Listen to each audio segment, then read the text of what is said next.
સમાચાર સવારમાં આપનું સ્વાગત છે। તાજના તાજા અને મહત્વપૂર્ણ સમાચારો પર એક નજર કરીએ તે પહેલા ચેનલને સબસ્ક્રાઇબ કરી લો। 3 સિસ્ટમ સક્રિય થતા અતિભારે વરસાદની આગાહી। ગુજરાતમાં 3 વરસાદી સિસ્ટમ સક્રિય થતા હવામાન વિભાગે ભારેથી અતિભારે વરસાદની આગાહી કરી છે। આણંદ, પંચમહાલ, દાહોદ, વડોદરા અને સુરત સહિત દક્ષિણ અને મધ્ય ગુજરાતના અનેક જિલ્લાઓમાં ભારે વરસાદની શક્યતા છે। છેલ્લા 24 કલાકમાં 145 તાલુકાઓમાં મેઘમહેર થઈ છે। અમદાવાદ અને ગાંધીનગરમાં મધ્યમ વરસાદની જ્યારે ઉત્તર ગુજરાત અને સૌરાષ્ટ્રના અન્ય જિલ્લાઓમાં હળવા વરસાદની આગાહી કરાઈ છે। પીએમ મોદીની લોકસભામાં ભાષણની મુખ્ય વાતો। પહેલગામ આતંકવાદી હુમલા પછી કોંગ્રેસ મજા લઈ રહી હતી। માત્ર 3 દેશોએ પાકિસ્તાનને ટેકો આપ્યો હતો। અમારી કાર્યવાહીનો દાયરો મોટો છે। પાકિસ્તાનના ઘણા એરબેઝ હજુ પણ આઈસીયુમાં। દુનિયાના કોઈ પણ દેશે ભારતને દુશ્મન દેશ સામે કાર્યવાહી કરતા અટકાવ્યું નથી। કોંગ્રેસ મુદ્દાઓ માટે પાકિસ્તાન પર આધાર રાખી રહી છે। ઓપરેશન સિંદૂર હજુ પણ ચાલુ છે। આતંકવાદીઓના નાભી પર હુમલો। 10 મેની સવારે અમે પાકિસ્તાનની લશ્કરી શક્તિનો નાશ કર્યો હતો। યુએનના 193 દેશોમાંથી માત્ર 3 દેશોએ પાકિસ્તાનના સમર્થનમાં નિવેદન બહાર પાડ્યું। પાકિસ્તાનના 1000 મિસાઇલો અને ડ્રોન તોડી પાડવામાં આવ્યા। આપણી હવાઈ સંરક્ષણ પ્રણાલીની ચર્ચા દરેક જગ્યાએ થઈ રહી છે। પાકિસ્તાનમાં આતંકવાદીઓ અને તેમના આકાઓ રડી રહ્યા છે। અહીં ભારતમાં પણ કેટલાક લોકો રડી રહ્યા છે। જો પાકિસ્તાન થોડું પણ ખોટું કરશે તો તેને યોગ્ય જવાબ મળશે। ઓપરેશન મહાદેવ પર તેમણે કહ્યું કે ગઈકાલે પહેલગામના આતંકવાદીઓને ઠાર મારવામાં આવ્યા હતા। વિરોધી લોકોએ ઓપરેશન મહાદેવ પર પણ પ્રશ્નો ઉઠાવ્યા છે। કોંગ્રેસનો વિશ્વાસ પાકિસ્તાનના રિમોટ કંટ્રોલ દ્વારા બને છે અને બદલાય છે। કોંગ્રેસે સશસ્ત્ર દળોને આત્મનિર્ભર બનાવવાનું વિચાર્યું પણ નહોતું। ગઈકાલે 24 કલાકમાં 145 તાલુકામાં વરસાદ। રાજ્યમાં છેલ્લા 24 કલાકમાં 145 તાલુકાઓમાં વરસાદ નોંધાયો છે। રાજ્યમાં સૌથી વધુ ઉમરપાડામાં 4.92 ઇંચ વરસાદ વરસ્યો છે। આ સાથે છોટાઉદેપુરમાં 3.23 ઇંચ, બોડેલીમાં 2.99 ઇંચ, જાંબુઘોડામાં 2.56 ઇંચ, પાવી જેતપુરમાં 2.24 ઇંચ, સોનગઢમાં 2.24 ઇંચ, ગરબાડામાં 2.2 ઇંચ, ડોલવણમાં 2.05 ઇંચ, સુરત શહેરમાં 1.97 ઇંચ, કામરેજમાં 1.85 ઇંચ, પલસાણામાં 1.81 ઇંચ, વ્યારામાં 1.73 ઇંચ અને બારડોલીમાં 1.61 ઇંચ વરસાદ થયો છે। શાહે રાહુલ ગાંધીને ખુલ્લો પડકાર ફેંક્યો। ગૃહમંત્રી અમિત શાહે લોકસભામાં બોલતી વખતે વિપક્ષ પર પ્રહાર કર્યા। તેમણે રાહુલ ગાંધીને આડે હાથ લેતા કહ્યું કે હું રાહુલને ખુલ્લો પડકાર ફેંકું છું કે આતંકવાદનો અંત લાવવા માટે તમે શું કર્યું? કોંગ્રેસે જીતેલા ભાગો પાકને આપી દીધા। કોંગ્રેસે અમે બનાવેલા પોટા કાયદાને હટાવી દીધો। જેમણે પાકને ક્લીન ચીટ આપી તેમને પ્રશ્ન કરવાનો અધિકાર નથી। શાહે કહ્યું જો ભાગલા સ્વીકારવામાં ન આવ્યા હોત તો પાક બન્યું ન હોત। યમનમાં ભારતની નિમિષાની ફાંસી રદ। યમનમાં ભારતીય નર્સ નિમિષા પ્રિયાને સંભળાવવામાં આવેલી મોતની સજા રદ કરવામાં આવી છે। જો કે યમન સરકાર તરફથી હજુ સત્તાવાર લેખિત પુષ્ટિ મળી નથી। નિમિષા પર તેના બિઝનેસ પાર્ટનરની હત્યાનો આરોપ હતો જેના માટે તેને માર્ચ 2018માં દોષિત ઠેરવી 2020માં ફાંસીની સજા સંભળાવવામાં આવી હતી। આ ભારત માટે એક મોટી રાજદ્વારી સફળતા માનવામાં આવે છે। અમેરિકા અને નાટો ભડક્યા બાદ ભારતે આપ્યો જડબાતોડ જવાબ। ભારત અને રશિયાના મજબૂત સંબંધોથી અમેરિકા અને નાટો દેશો નારાજ છે। એક રિપોર્ટ મુજબ ભારતીય કંપનીએ રશિયાને સૈન્ય ઉપયોગ માટે HMX વિસ્ફોટક કમ્પાઉન્ડ મોકલ્યું છે। આ મુદ્દે અમેરિકાએ રશિયન રક્ષા ઉદ્યોગ સાથે વેપાર પર પ્રતિબંધોની ધમકી આપી છે। જો કે ભારતે સ્પષ્ટ કર્યું છે કે કોઈ પણ દેશ ભારતની અર્થવ્યવસ્થાને સ્વિચ ઓફ ન કરી શકે। તેની નીતિ રાષ્ટ્રીય હિત અનુસાર જ ચાલશે।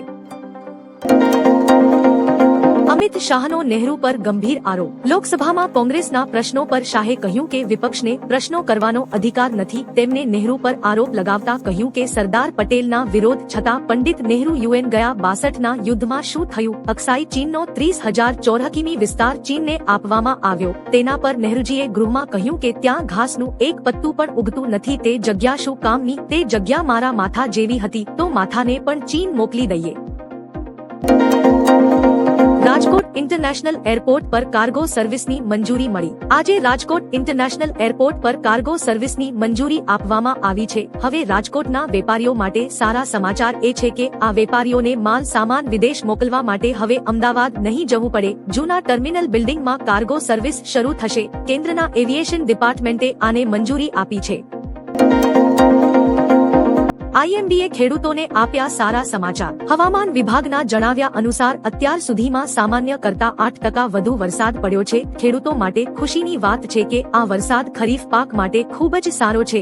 1 જુલાઈથી 28 જુલાઈ દરમિયાન લગભગ તમામ વિસ્તારોમાં સામાન્ય કે તેથી વધુ વરસાદ પડ્યો છે। હવામાન વિભાગ પ્રમાણે અત્યાર સુધી પંજાબ, બિહાર, મણિપુર, અરુણાચલ પ્રદેશ અને મેઘાલયમાં ઓછો વરસાદ પડ્યો છે। જુલાઈ મહિનામાં દેશભરમાં સારા વરસાદની આગાહી કરવામાં આવી હતી।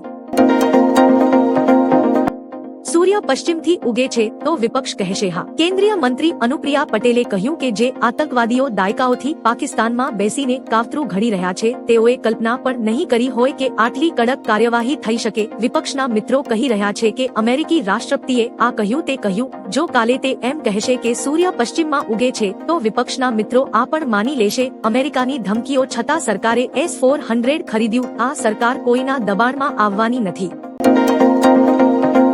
રાજ્યમાં ધોધમાર વરસાદની આગાહી। ગુજરાતમાં વરસાદી માહોલ। હવામાન વિભાગે વધુ એક આગાહી કરી છે જેમાં આવનારા 7 દિવસ રાજ્યમાં ભારે વરસાદ પડી શકે છે। આવનારા 2 દિવસ દક્ષિણ અને મધ્ય ગુજરાતમાં ભારે વરસાદ રહી શકે છે। માછીમારોને પણ આ 2 દિવસ દરિયો ન ખેડવા સૂચના મળી છે। આજે દાહોદ, પંચમહાલ, આણંદ, વડોદરા, છોટા ઉદેપુર, ભરૂચ, નર્મદા, સુરત, તાપી, નવસારી, ડાંગ, વલસાડ, દમણ અને દાદરા નગર હવેલીમાં ભારે વરસાદનું યલો એલર્ટ જાહેર કરાયું છે। ભારતીય સેનાએ બદલો લીધો। સેનાએ પહેલગામ હુમલાનો બદલો લીધો છે। સેના અને સુરક્ષા દળોના સંયુક્ત ઓપરેશન મહાદેવ હેઠળ પહેલગામ હુમલામાં મહિલાઓ પાસેથી સિંદૂર છીનવી લેનારા 3 આતંકવાદીઓને ઠાર મારવામાં આવ્યા છે। પહેલગામ હુમલામાં સામેલ અબુ હમઝા અને યાસીર સહિત 3 આતંકવાદીઓ એન્કાઉન્ટરમાં ઠાર મારવામાં આવ્યા છે। માર્યો ગયેલો ત્રીજો આતંકવાદી પહેલગામ હુમલાનો માસ્ટર માઇન્ડ સુલેમાન શાહ ઉર્ફે હાશિમ મુસા હોવાની શક્યતા છે। વરસાદના સમાચાર પર એક નજર। રાજ્યમાં વરસાદની આગાહી વચ્ચે 2 દિવસથી વરસાદી માહોલ જામ્યો છે। જે મુજબ ખેડાના નડિયાદમાં 24 કલાકમાં 11 ઇંચ વરસાદ પડ્યો હતો। અમદાવાદના દસક્રોઈમાં પણ 24 કલાકમાં તાલુકામાં 10 ઇંચ જેટલો વરસાદ પડ્યો છે। રાજ્યના 8 તાલુકામાં 3 ઇંચ કરતા વધુ વરસાદ, 18 તાલુકામાં 2 ઇંચથી વધુ, 30 તાલુકામાં 1 ઇંચથી વધુ વરસાદ અને કુલ 86 તાલુકામાં 1 ઇંચથી વધુ વરસાદ નોંધાયો છે। ખેડા જિલ્લાના મહેમદાવાદ તાલુકામાં ભારે વરસાદ વરસ્યો હતો। આણંદના ઉમરેઠ અને ખેડા તાલુકામાં 4 ઇંચ જેટલો વરસાદ નોંધાયો છે। નર્મદા ડેમની સપાટીમાં વધારો। મધ્યપ્રદેશમાં ભારે વરસાદને કારણે નર્મદા ડેમની સપાટીમાં વધારો થયો છે। ઇન્દિરા સાગર અને ઓમકારેશ્વરથી 1.42 લાખ ક્યુસેક પાણીની આવક થઈ છે। સાથે જ ઓમકારેશ્વર ડેમના 9 દરવાજા ખોલીને 1.22 લાખ ક્યુસેક પાણી છોડવામાં આવ્યું છે। નર્મદા ડેમમાં પાણીની આવક 1,42,033 ક્યુસેક થઈ છે। પરિણામે છેલ્લા 24 કલાકમાં સપાટીમાં 1.24 મીટરનો વધારો નોંધાયો છે। ભાજપના કેન્દ્રીય મંત્રીનું સ્ફોટક નિવેદન સરકાર નકામી વસ્તુ છે। કેન્દ્રીય મંત્રી નીતિન ગડકરીએ નાગપુરમાં એક કાર્યક્રમમાં જણાવ્યું કે સરકાર બહુ નકામી વસ્તુ છે। આ લોકો પાસે ચાલતી ગાડીને પંચર કરવાની કળા હોય છે। કોર્પોરેશનના ભરોસે કોઈ કામ થતું નથી। રાજકારણને નશા જેવું ગણાવતા ગડકરીએ કહ્યું કે સત્તા, સંપત્તિ અને સૌંદર્ય ક્ષણ ભંગુર હોય છે। તેમણે નાગપુરમાં 300 સ્પોર્ટ્સ સ્ટેડિયમ બનાવવાની ઈચ્છા વ્યક્ત કરી પરંતુ સરકારની અકાર્યક્ષમતાનો અનુભવ જણાવ્યો।